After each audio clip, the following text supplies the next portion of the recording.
SIR উদ্বেগে রাজ্য জুড়ে একের পর এক প্রাণহানির অভিযোগ সামনে এসেছে। তার প্রতিবাদে ইতিমধ্যে পথে নেমে মিছিল করেন মমতা বন্দ্যোপাধ্যায় এবং অভিষেক বন্দ্যোপাধ্যায়। এবার একটি বিশেষ কমিটি গঠন করলেন তৃণমূলের সর্বভারতীয় সাধারণ সম্পাদক।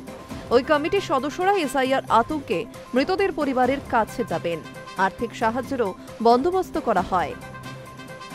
শনিবার মোট 5টি স্বজনহারা পরিবারের সঙ্গে দেখা করেন তৃণমূল নেতা নেত্রীরা।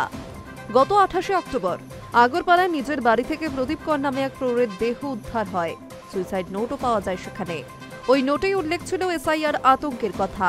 তার মৃত্যুর পর জাস্টিস ফর প্রদীপ কর স্লোগান উঠেছে আগেই।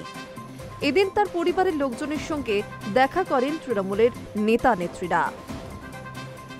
গত 3রা নভেম্বর ডানকুনি পুরসভার 20 নম্বর ওয়ার্ডের নজরুল পল্লীর বাসিন্দা হাসিনা বেগমের মৃত্যু হয়।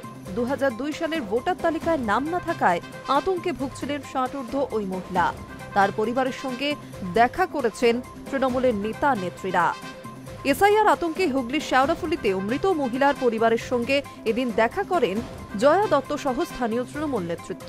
এছাড়াও উলুবেড়িয়ার খলিশানির বাসিন্দা 30-এর যুবক নিহত জাহির মালের পরিবারের সঙ্গেও দেখা করেন তৃণমূল প্রতিনিধি দল।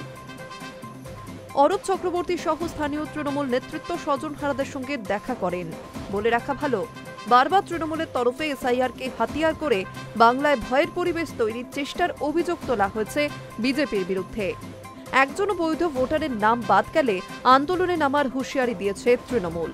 দিল্লিতে গিয়ে নির্বাচন কমিশনের দফতর ঘেরাওয়েরও হুমকি দেওয়া হয়েছে। তা সত্ত্বেও প্রাণহানি যেন লেগেই রয়েছে বলে দাবি শাসক শিবিরের।